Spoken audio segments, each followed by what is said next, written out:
Matagumpay na naaresto ng Luba Municipal Police Station ang isang lalaki sa kasong sexual assault sa Barangay Lusong, Luba, Abra.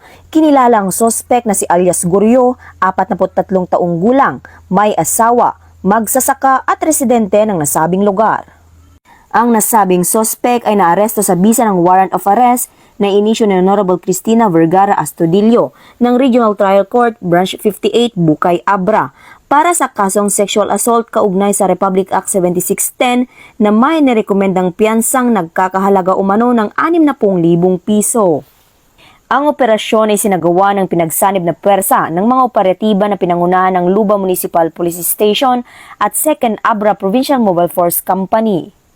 Kasalukuyang nasa kustodiya ang sospek sa Luba Municipal Police Station para sa kaukulang dokumentasyon at tamang disposisyon.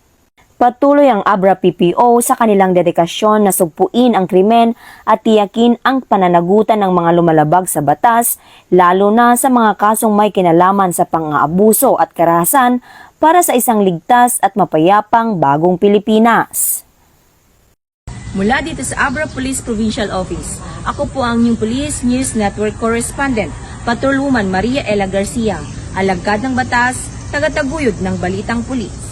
Bagong PNP para sa bagong Pilipinas, serbisyong mabilis, tapat at nararamdaman.